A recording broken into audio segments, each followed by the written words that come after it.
my name is Rick. Welcome to episode 13 of my Sunless Sea Zubmariner Let's Plays. When we last left off, my Z-Captain had just attended a party in Venderbite. He drank with the nearly dead and woke up with moths and odd piles of stuff. Shortly after that, he met the Incomparable Aurelian. Here's what he had to say.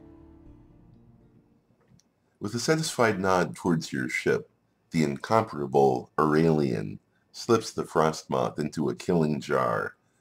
He explains as the pale blue wings beat against the glass. You've been beneath the waves, I see. And I trust you've seen tyrant moths as well? As a matter of fact, I have not. Fine creatures, but nothing compared to the regal kin, the most moth. I know where to find it, and with your ship, we can see it hatch. He gazes down at the frost moth, now still. Take me down to the undercrow, and I'll show you something worth preserving forever. Okay. Did we say yes? I wanted to say yes. A weak call for help. An emaciated man is slumped against a wall of the docks, sitting on a huge crate. He waves weakly at you.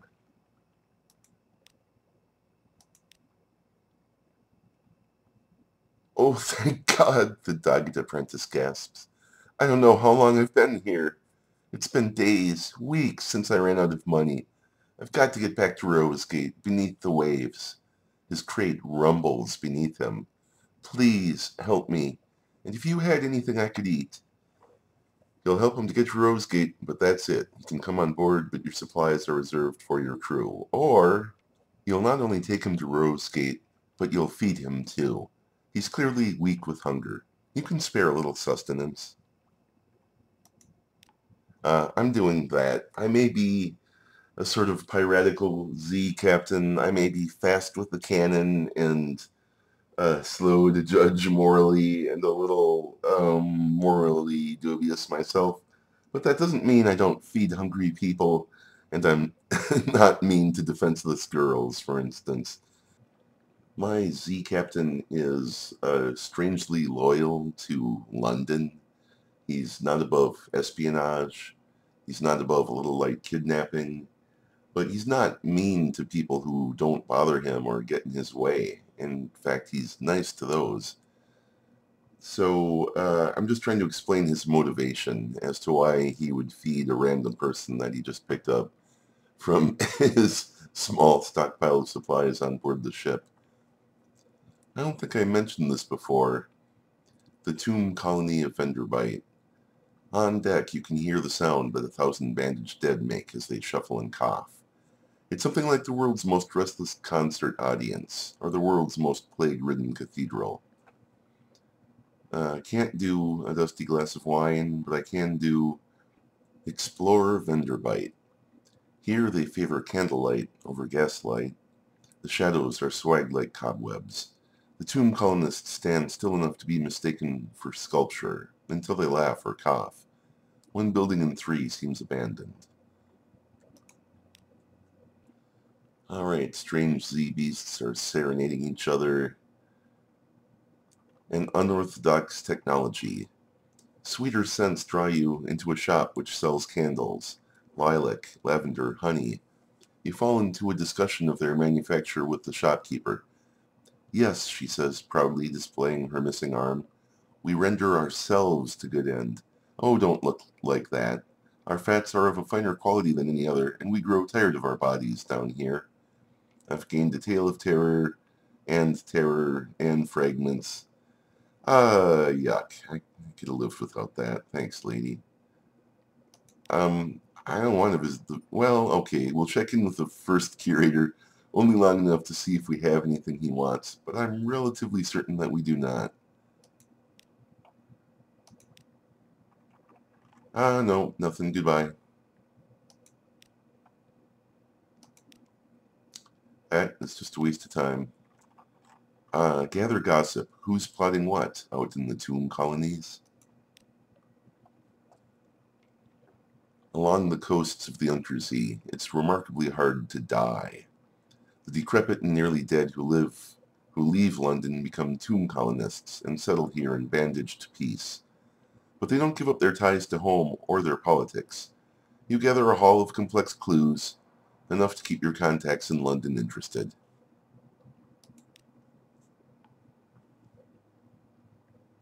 Can we do something at Vengeance of Jonah? It's a cramped little place, but much better lit than most places in the tomb colonies. I could sample today's special. It's kind of expensive for what you do. We already do have a bit of terror on this trip, on the other hand. I'm feeling adventurous. Sample today's special. The food here is exceptional. You need not fear poisoning or boredom. Definitely not boredom. This is usually a more effective way of reducing terror than purchasing a dusty glass of wine, and will also reduce hunger. I'm just going to do it. A meal which defies description. The bandaged poissonnier, owner of the Vengeance of Jonah, has identified 7 flavors which are pleasant, 7 which are unpleasant, and 7 which are neither. The flavors of this meal are chiefly of the first kind. I was fortunate, lost hunger, lost terror, lost money. Fair enough. I think we're done here. We're done here. Let's see. We have a tiny bit of fuel. We have enough supplies for a little bit. My plan is to fight lifebirds until we get more. How's the hold doing? 25 of 40. We're carrying a little bit of junk. Not terrible. Perfect. Let's do that.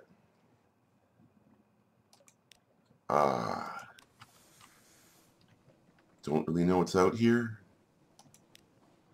Let's see. So, I don't like to go anywhere without checking out what's under the ocean now.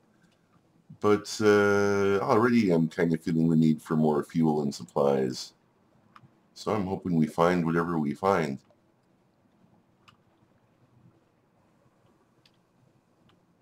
Come out, wherever you are.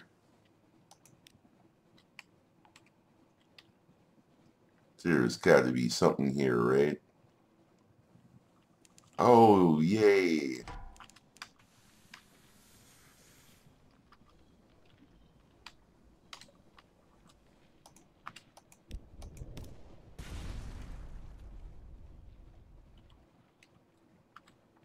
Angling a little bit.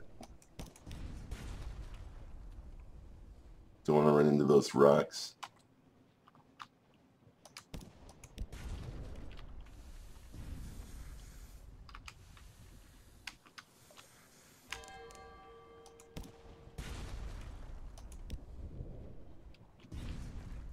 He's running out of stuff.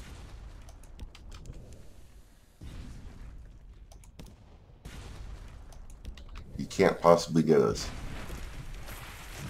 Okay, I was a little tense. I mean, that thing, we're a soap bubble compared to that guy.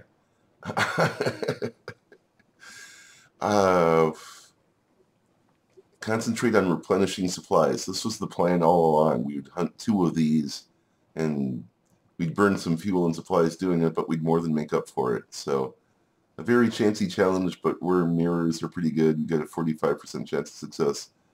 Oh, come on, something. Oh, we succeeded, and it was a coin flip, which is great. Waxy white lumps, paraffin-sheened, drift among the fleshy ice. These are what sailors call hell droppings. Did the lifeberg eat them or produce them? You can salvage, besides a few barrels of supplies left from a previous victim.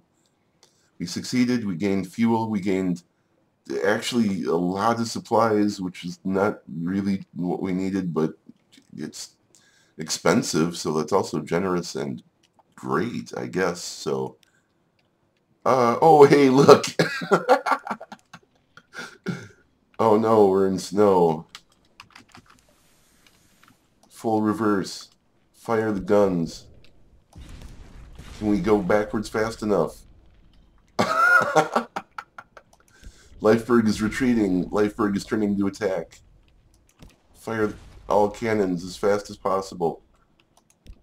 Turn the ship. Arc. Arc. But not too hard. Don't want to go too fast. Keeping track of backwards and forwards is extremely important at this point. Okay, he is hurt. We were doing good. We were running out of ammo, I think. That seems like a problem.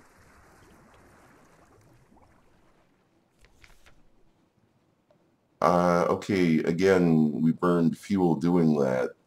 So I'm just going to go with replenishing supplies. Although now that we have so many, it's not the biggest deal. We still got more of the 2 stuff than we need, and right now we are so cramped on supplies that that's what I'm ditching. So, okay, we gained supplies, and our hold is full, and alright, fine. What can we do? This. We're going under the ocean. That's the plan. Anybody down here? Boreal Reach. Is this snow? Touch it, and it puffs to vapor. That was the stuff we were almost getting attacked by. Oh, seems like a bad spot. Hello? Is there anybody down here? Any giant sea monsters? Anything we can loot? Any ships to steal? Hope there's no giant scary spiders, because why would there be those? Hey, there's something moving. I'm not in the most fighting mood if I'm running out of ammo. And wow, that thing is fast. So okay, forget it, whatever that was.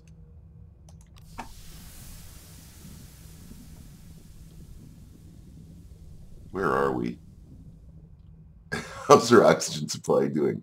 That's a great question to ask every so often. Oh, okay. Well, let's go to Codex. I wonder... Okay, we've discovered Codex. The Isle of Codex. A desperate cave full of mute exiles and an inexplicable colony of shivering, bad-tempered monkeys. Why would there be monkeys in an Arctic... Okay, you know what? Never mind. Don't pick at it. Wow, there's a bunch of stuff. Strategic information for the Admiralty. Make the pass sign to a mute exile. Our highest priority. Nod, nod, shrug. She hands you an oilskin pouch. 9 foolscap sheets of beautifully written cipher, gathered from who knows what corner of the Untersee. You look up. She points across the waters towards the distant lights of Wither town. She shakes her head. No home there for her, not now. She points to your ship and raises her eyebrows. We have a strategic information. We've completed our commission, return to the Admiralty, which we are not going to do. A mute exile wants to join your crew. Will you permit it? Okay, what are my options? I can permit it, though other Zailers clutch their Z talismans and make signs against evil. The folks of Wither are uncanny. Those who are exiled to Codex must be more so. The folks of Wither are jerks. So I would think the people of Codex would be people of better taste as far as I'm concerned. Or I could refuse it. You'll pick your crew more carefully. No, I will be the boss here. And I will say, I don't care what my crew think. I'm low on crew. So the practical, pragmatic decision is to say, yes, you can come aboard. Because they're free. She can't or won't speak, but it's clear she knows the Z. She'll do well, this one. I feel like I've really made the right choice on that, but I've gained 5 terror. Free crew, it's not free, it's terror crew. We're low on terror, it's the start of our voyage, whatever. We're running out of stuff. I can agree to a damn request, but I don't know if that will disappear if I compile a port report, which we've never gotten from here before. So I kind of need silently forthright. The exiles see many come, fewer leave. Some are even willing to communicate, but their gestures are unfamiliar, the meanings unclear. Even when you can understand, These are answers without questions, as useless as a key without a lock. Did that help any? I guess not. Seeing your ship, a drownie approaches with purpose. After a soggy exchange, it seems he seeks passage to the undersea spire of Scrimshander. Do you have money? Okay, whatever. Get on my ship. I don't know if they do. Oh, a deal is struck. Few return from Scrimshander, not because of the danger, but because of the cost of leaving. Still, your guest promises compensation to cover the trip, and your safe departure afterwards. How generous. The monastic drownie silently boards your ship, due for Scrimshander. I have no idea where that is. Could be nearby or very far away. We may find it immediately or never. Oh, he may join us in our voyage to the one-way voyage to the bottom of the sea. I don't know. We'll see. All right, we're done. Are there any shops? Oh, I can buy fuel, and I don't know of anywhere else around here that I can. So I feel like I must, even though we will be full in a mere 4. But I'm on exploring mode. I don't care about spending money. We have tons of supplies. The whole idea is to get out here and find undersea stuff that I've never seen before. Or stories, or the new content. That's what I'm in it for. So here goes.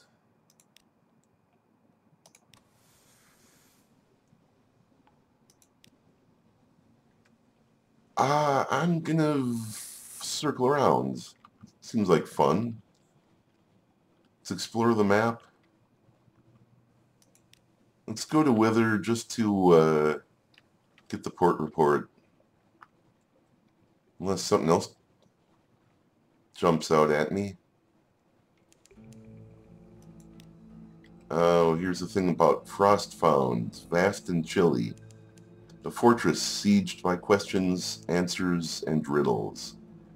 I've discovered Frostfound, and I've gained 50 fragments. How's the chart doing?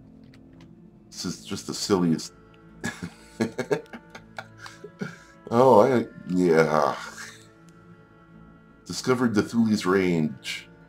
Not the only range I'm discovering here. Discovered Stoddard's Haven.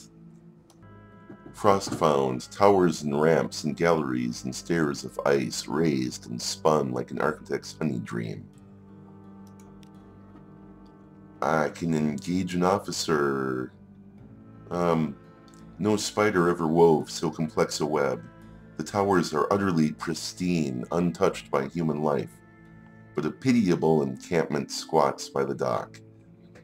I can engage an officer, I can take tea, I can ask about the castle that I notice they avoid looking at directly.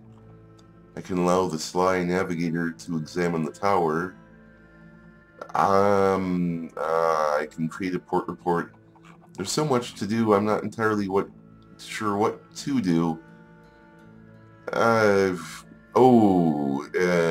Tireless mechanic increases veils and fuel efficiency, and seeing as how we're having a huge problem with that, the Tireless mechanic has had enough of Frostfound. He smiles at you over his spectacles, teeth chattering. Brrr. So glad to see a ship at last. Ready to offer my services. I'm an engineer, finest you'll ever hire. Treat engines like my own children. Not that I have children. Too busy. Usually busy. You're welcome aboard, buddy. If you enjoyed this episode, hit that subscribe button so you don't miss the next one. What's the downside? A comment or a like is a good way to let me know it. If you'd like to support my small channel, tell a friend. Anyone that likes steampunk, Victorian England, or audiobooks might like this. Thanks for watching.